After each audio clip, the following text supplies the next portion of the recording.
जैसा कि आप सब जानते हैं कि मैं शुक्रगुजार हूँ YSMC नासिक की, उन्होंने मुझे एक मसीह ख़ानदान में पैदा किया, एक पास्टर की फैमिली में हूँ। हमने बचपन से जो खुदाम का कलाम सीखा खुदा के खादम से, कि हमने जाना कि कलाम क्या है, खुदा क्या है, हमने प्रस्तीश करना कलाम को हमने सब सीखा। तो जब अभी तो मेरे पापा पास्टर हैं, जब हम छोटे थे तब वो पास्टर नहीं थे, पर तब भी उनके अंदर वो लगन, वो खुदावंद के कलाम को सीखने की वो तड़प, प्रस्तीश करना और खुदाम की हजूरी में जाना, उन्होंने किसी भी तरीके, उनकी बहुत सी आपने गवाहियाँ सुनी हैं, तो ऐसे उन्होंने हमें लेकर जाना वहाँ पे, और हमने उनके ही फजल से नहीं खुदाम के कलाम को सीखा है। और मैं चाहती हूँ कि खुदावंद आपके ऐसे पापा सबको दें जो हमें जिस्मानी तलीम के साथ रूहानी तलीम भी दिलवाए। और ये सेकंड ईयर है मुझे, मैं प्राइमरी कर रही हूँ खुदावंद के नाम को मिला, तो मेरे खुदावंद ने मेरे साथ बहुत बार ऐसे कलाम किया कि जैसे खुदा के खादम को खुदा इस्तेमाल कर रहा है वैसे मुझे भी करना चाहते हैं, खुदा के बंदा पास सरफराज के जरिए भी। और खुदा की खादमा इवेंजलिस्ट नादिया ने भी बहुत बार कहा कि जो ये सीख रही है इसको दूसरों तक भी पहुंचाने का करो, कि इसको अपने आप को तैयार करो कि कलाम सुनाओ भी। तो मैंने भी फिर इन चीज़ों को सोचना, और मैंने खुदाम की हजूरी में इस बात को रखा कि मैं भी खुदाम का कलाम सुनाऊँ, तो खुदाम ने मेरी दुआ को सुना। और लास्ट ट्यूसडे जब मैं क्लास में थी तो मेरे दिल में खुदा के पाकरों ने डाला कि मैं ये जो सीखती हूँ इससे छोटे छोटे मैसेज लेके तो मैं टिकटॉक पे पोस्ट करूँ, वहाँ पर सुनाऊँ, और एक तो वो लोग सीखेंगे और मुझे भी थोड़ा बोलना आएगा, बताना आएगा कि समझ लगती है। तो इसलिए मैंने वो उसकी तैयारी कर लिए बैठी। तो खुदा के खादम पास्टर सर जो है वो उधर आए, उन्होंने मुझे कहा कि संडे को आपने मैसेज सुनाना है। तो मैं शुक्रगुजार हूँ कि खुदा ने उनसे कलाम किया और मेरी दुआ को सुना, तो मेरा दिल शुक्रगुजारी से भर गया। और मैंने उनके मुंह से जो खुदा के खादम के मुंह से जो अल्फाज निकले उनको मैंने रिसीव किया। और मेरी तब कोई तैयारी नहीं थी, कोई मेरे पास टॉपिक कुछ मुझे पता नहीं था, पर मैंने फिर भी उस बात को रिसीव किया। और खुदावन ने जब मैंने उसको रिसीव किया तो खुदा ने मुझे कलाम दिया, खुदावन का शुक्र। तो मेरे चीज़ों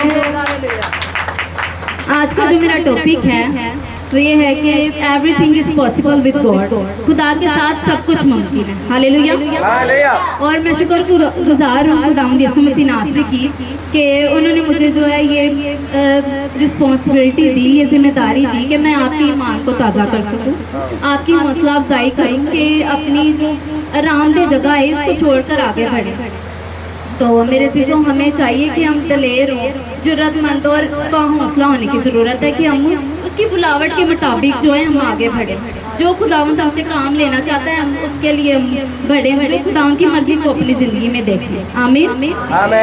और मेरे चीज़ों हम जो हैं अगर हम अपनी नाकामी का सामना नहीं कर सकते तो हम कभी कामयाब भी नहीं हो सकते, अपनी कामयाबी को कभी देख नहीं सकते। तो हम अगर सोचें कि नहीं हमें लोग बातें करेंगे कि ऐसे अंज का बंदा सी अज है कर रहे हैं, जो भी कर रहे हैं उसका खुदा का फेल है, आप अपने आप को खुदा के लिए दिए। हालेलुया। और मेरे चीज़ों ये कहना तो बहुत आसान है कि खुदा से सब कुछ मुमकिन है, पर हम देखते हैं कि ऐसा नहीं होता है। हम अक्सर ऐसा करते हैं कि हम बैठ जाते हैं देख लगा कि बस ठीक है जी खुदा नूं कहता है हुण कोई बड़ा मौजा होए साडी जिंदगी जो उन्होंने भी खुदा ने सुनी सी ना साढ़े हटे करे फिर वेखांगे ते असीं बैठ जाने बस खुदा तो छड्ड देने, पर ऐसा नहीं होना चाहिए। मेरे चीज़ों हमें जो है हमारा ये हम जो है खुदावंद के साथ जो है शराकत में है, कुछ काम हमारा है कुछ खुदा का है। और मैं आपको बताती हूँ कि हमारा काम क्या है। तो आप सब सीखना चाहते हैं? yes. हमारा काम ये है कि हमने जो है ईमान रखना है, ईमान में चलना है, खुदा की मर्जी को देखना है। हालेलुया। हालेलुया। और हम जो है देखते हैं कि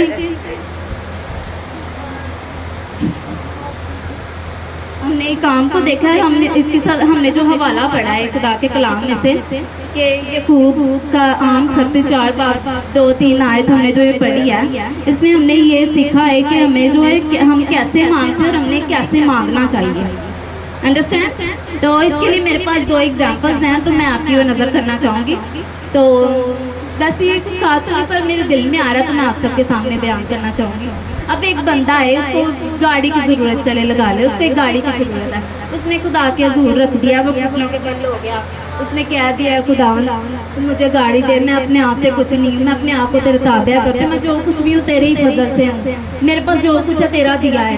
तो वो खुदा पर तवक्कल कर रहा है, आंसुओं से भो रहा है, खुदा से मांग रहा है। तो खुदावंद जब उसके दिल पे निगाह करेगा ना तो उसके अंदर भी ये सब चल रहा हो कि मैं जो मुझे ये खुदावंद देगा मैं इसको खुदावंद के जलाल के लिए इस्तेमाल करूंगा, खुदा के घर जाऊंगा। तो उसके अंदर ये चल रहा हो कि मैं मदद करूंगा सबकी। तो और एक दूसरा बंदा जो है उसको भी यही सेम चाहिए, पर वो उसके दिल में कुछ और हो। वो मांगे खुदा मैंने गड्डी दे ते अंदर चलदा होवे, हाँ मैंने मिल जावे ते मैं ते सारा तो अमीर होएगा, मेरे तो रिश्तेदारां च एक गल होएगी ते मैं अंदर ते आवा जावांगा ते बाद खुदा होन ते मैं कौन। तो ऐसे जो खुदावंद जब उसके दिल पे निगाह करे तो उसके अंदर ये होगा। तो खुदावंद किसकी दुआ को सुनेगा, फर्स्ट वाले की कि सेकंड वाले की? तो आमीन। जैसा कि मैंने भी आपको पहले जो अपनी जो गवाही शेयर की उसमें भी मैंने यही आपको समझाया कि मैंने खुदावंद से क्या मांगा है कि मुझे वो गुलाम के लिए इस्तेमाल करें, ये खुदा की मर्जी के मुताबिक एक चीज़ मांगी। तो खुदावंद ने वो मेरी दुआ को सुना। तो हमें कैसे मांगने, खुदा की मर्जी के मुताबिक हम जो मांगे वो हमारे लिए होगा। हालेलुया। तो मेरे चीज़ों हम जो है यहाँ पर ये नहीं लिखा है कि हमें जो है कैसे हमें कब मिलेगा, हम मांग तो लेंगे पर वो हमें कब मिलेगा। सोचा है कभी आप? आए हम कलाम में से एक और हवाला निकालेंगे, मरकज की अंजील उसकी 11 बाब और 24वीं आयत में, इसलिए मैं तुमसे कहता हूँ कि जो कुछ तुम दुआ में मांगो यकीन करो कि तुमको मिल गया और मिल जाएगा। हालेलुया। कि हमें यकीन करना है कि हमने जो मांगा है खुदावंद ने हमारे लिए कर दिया तो हमारे लिए हो जाएगा। हमने जो खुदावंद पर ईमान रखना है, उस पर यकीन रखना है, अपनी नजरें जो उस पर खुदावंद पर लगानी है। तो यहाँ पर मेरे पास एक और एग्जांपल है, ये हम जहाँ से मैं सेमिनरी कर रही हूँ, ये पास्टर ने हमें सुनाई थी, तो मैं आप सबके साथ भी शेयर करना चाहती हूँ। तो मेरे चीज़ों उन्होंने बताया था कि एक आदमी था, वो खुदावंद के घर एक दफ़ा आया, 2